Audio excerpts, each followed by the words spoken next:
बाबा साहब भीमराव अंबेडकर जी की 136वीं जयंती मनाई जा रही है और उनकी जन्म जयंती पर बाबा साहब ने इस देश और राष्ट्र को जो नई दिशा दी, नया दृष्टिकोण दिया, राष्ट्र निर्माण में जो भूमिका निभाई और समाज के अंदर एक सामाजिक बदलाव और समानता का सिद्धांत दिया, उसको संपूर्ण देश आज याद कर रहा है। बाबा साहब का विचार हम सबको आज भी मार्गदर्शन करता है।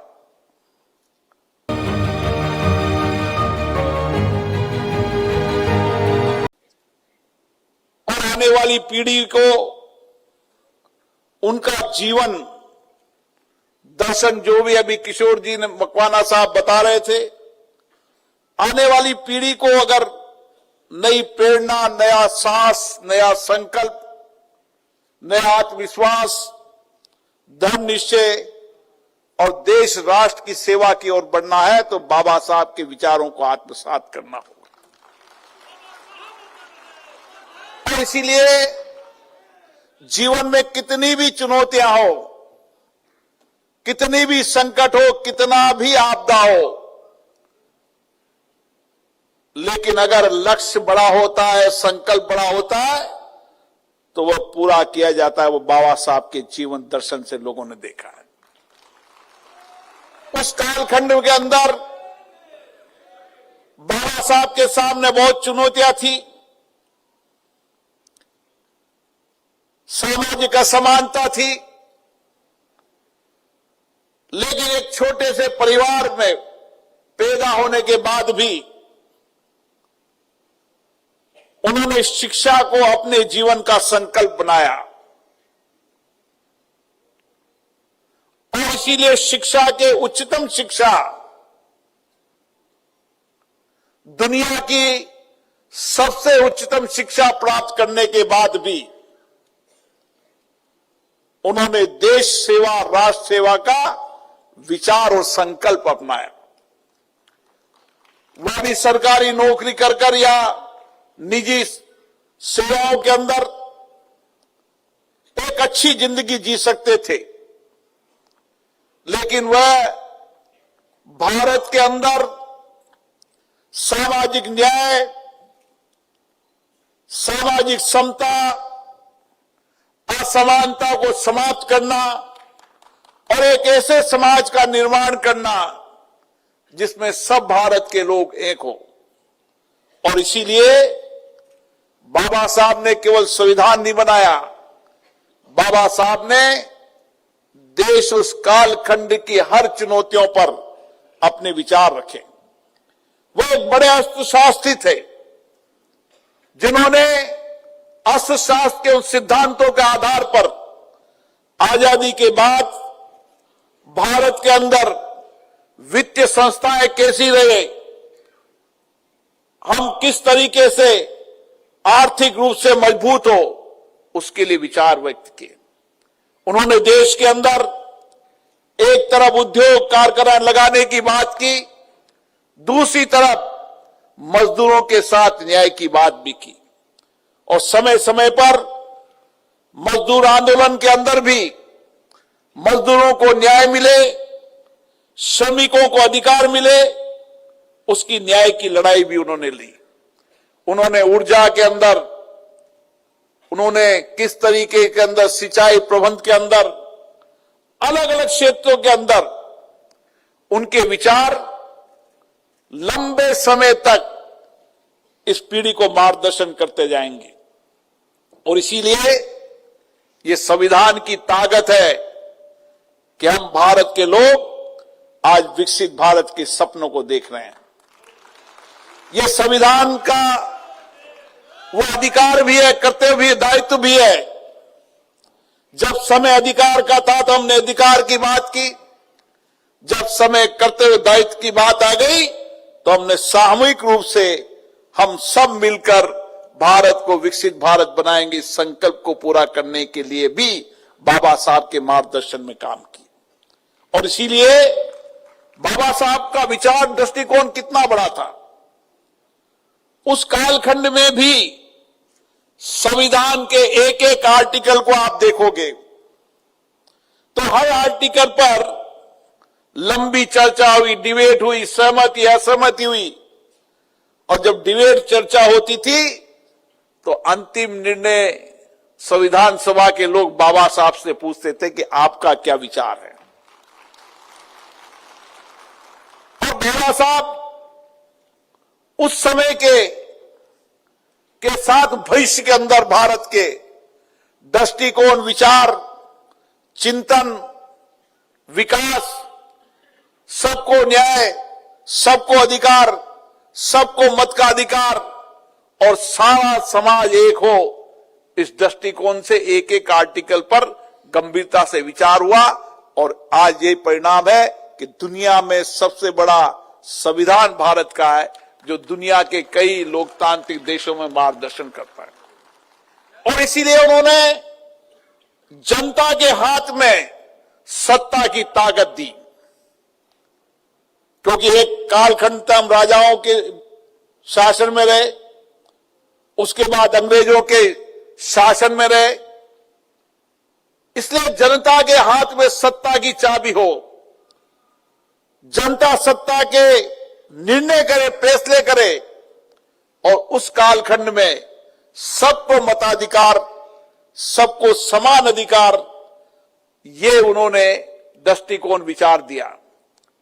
और उस समय जब आज हम महिला स्वावलंबन की, सशक्तिकरण की चर्चा कर रहे हैं, बाबा साहब ने उस समय विचार किया था कि अगर भारत को विकास के आगे बढ़ाना है तो हमें महिलाओं को स्वावलंबन बनाना पड़ेगा, उनको आर्थिक सशक्तिकरण बनाना पड़ेगा, समानता का अधिकार देना पड़ेगा।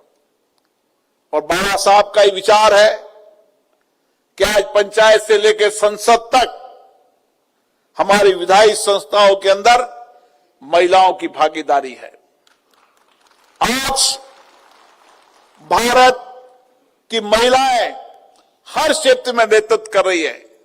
संविधान सभा के अंदर भी महिलाओं ने हिस्सेदारी निभाई और आजादी के पहले भी 1857 की लड़ाई भी रानी झांसी ने लड़ी।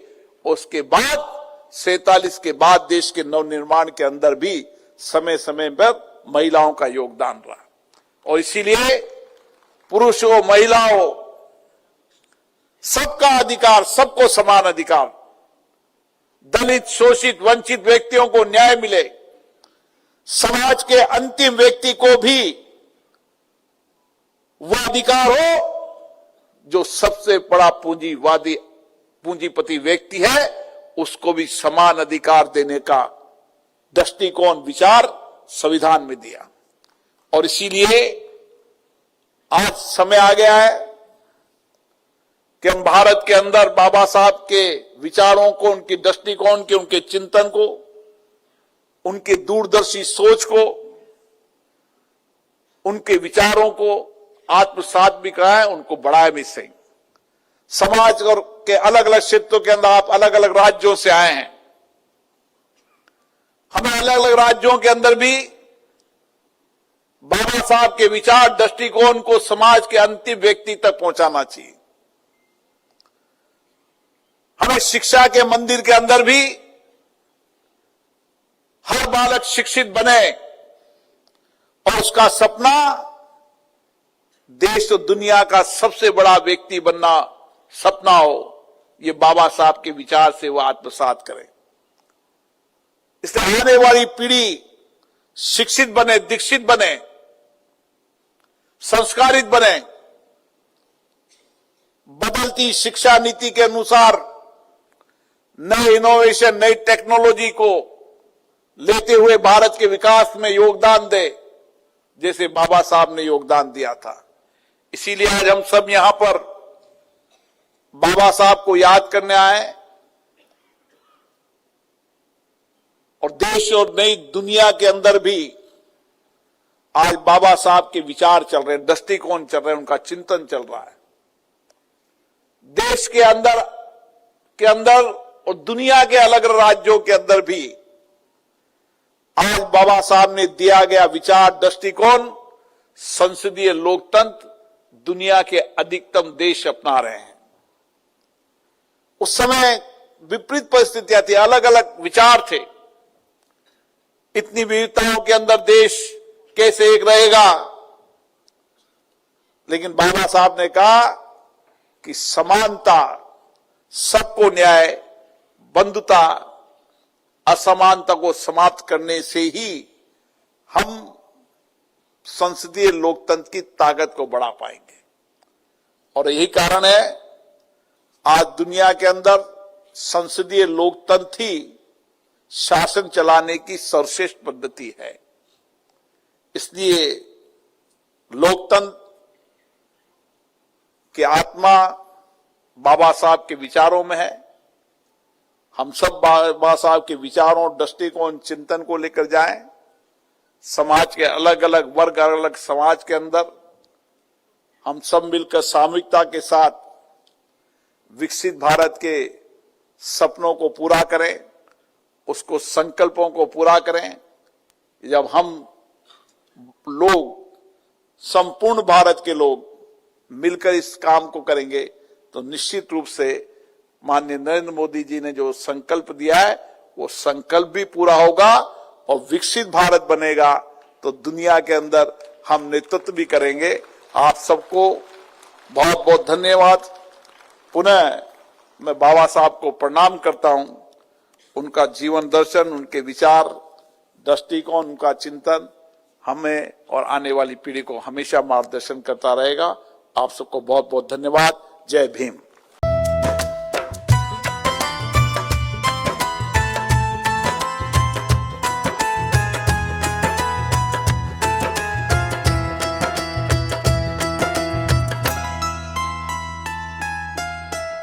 जिन्होंने भारत का संविधान बनाया, जिन्होंने हिंदू कोड बिल बनाया, नारी को सुरक्षित किया जाएगा, नारी को शोषित होने से बचाया, घरेलू हिंसा और बाहरी हिंसा से बचाया।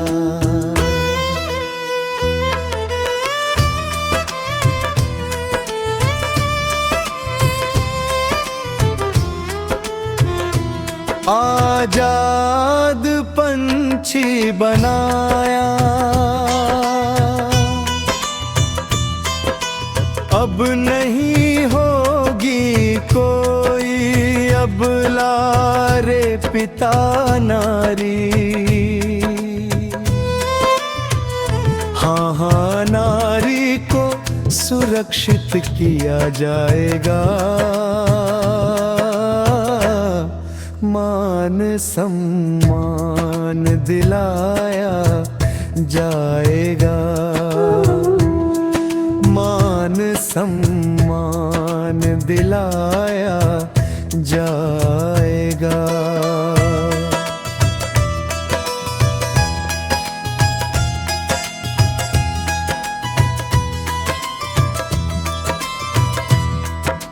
शोषित वंचित वर्ग शासन सत्ता है कहाँ बता,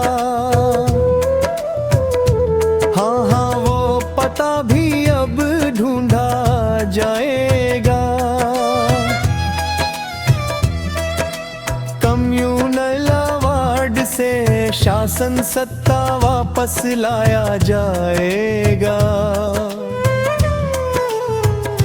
मोब लिंचिंग एट्रोसिटी का दौर जाएगा, अब इतिहास को खोदा जाएगा, बाबा साहेब को पढ़ाया जाएगा।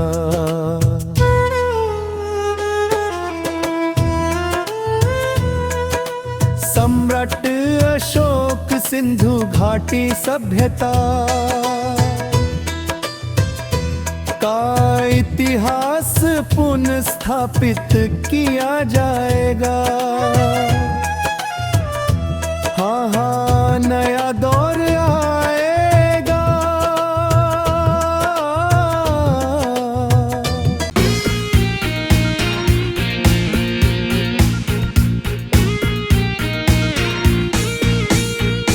हमें रोको मत, हमें टोको मत, हमें आगे बढ़ते जाना है। जय भीम का नारा लगाना है, जय भीम का नारा लगाना है। जय भीम जय भीम जय भीम जय भीम जय भीम जय भीम जय भीम जय भीम जय भीम। पूरे देश के अंदर जहां कहीं भी बहुजन समाज पर एट्रोसिटीज होती है, उस एट्रोसिटीज पर अगर वो व्यक्ति, वो परिवार मेरे पास तक पहुंच जाता है, जिन केसेज में मेरे फोन के जाने के बाद एक्शन हुआ, उस पर रेप केस तक है, कुल्हाड़ी से काटे हुए हमारे समाज के, बहुजन समाज के लोगों को काटा गया, उन पर कार्रवाई कराने का काम किया। ऐसे सैकड़ों मनुवादियों को जेल भिजवा चुका हूं जो मेरे समाज पे, मेरी बहन बेटियों पर अत्याचार करते हैं। मेरे फिल्म प्रोडक्शन हाउस के अंदर अगर कोई आदमी इलेक्ट्रॉनिक मीडिया के अंदर जाना चाहता है या फिल्म लाइन में जाना चाहता है, उसको फ्री ऑफ कॉस्ट ट्रेनिंग में दे रहा हूं और देता रहूंगा। धर्म पढ़ाएंगे आपको, रामायण, महाभारत, गीता, बाइबल और कुरान। दोस्तों, आपको पढ़ना होगा भारत का संविधान। 1984 में काशीराम साहब को ज्वाइन किया मैंने, और उस टाइम मैं 9th क्लास में पढ़ता था। उनके उस रास्ते पे काम करता हूँ। सामाजिक आंदोलन चलते रहना चाहिए, राजनीतिक आंदोलन चले या ना चले। ना बिकता हूँ, ना मुझे कोई खरीद सकता है, ना समझौता करता हूँ। सिर्फ 18 घंटे काम करता हूँ। जब तक मेरे समाज के, बहुजन समाज के पीड़ित व्यक्ति को न्याय नहीं मिल जाता, तब तक मैं बाबा साहब के विचारों और संविधान पर चलता हूँ। 9810085714। गांव की घटना है, ठाकुरों ने राइफल से गोली चलाई, मारने का प्रयास किया, सिर्फ बारात चढ़त के ऊपर की, इस रास्ते से बारात नहीं चढ़ गई, ठाकुरों का रास्ता है। सारे चैनल को बोला कि भाई स्टोरी चला दो, किसी कोई चैनल पे स्टोरी चलाने के लिए तैयार नहीं होगा। कौन से बहुजन समाज को न्याय दिलाने की बात कर? काशीराम साहब कहते थे कि मैं किसी की शादी में नहीं जाऊंगा, किसी के फंक्शन में नहीं जाऊंगा, किसी के घर नहीं जाऊंगा, ना शादी करूंगा, ना गए कभी। जो संगठन, जो राजनीतिक लोग चला रहे, वो अपने घर में पहले सुरक्षा और बंगला और पैसे का और बड़ी कार का इंतजाम कर रहे हैं। उस पर भी आपको सोचना चाहिए। फिल्म लाइन और इलेक्ट्रॉनिक मीडिया में इस समाज के लोग, जो पुअर सेक्शन है, पुअर कास्ट जिसको कहते हैं, SC ST OBC माइनॉरिटी, एक भी चैनल का कोई भी मालिक इस देश के अंदर आज तक नहीं है। क्यों नहीं है? हमारे चैनल लाइक, शेयर, सब्सक्राइब देखना मत भूलिएगा। इसी के साथ आप लोगों से विदा लेता हूँ। जय भीम, जय भारत, जय संविधान, नमो बुद्धाय।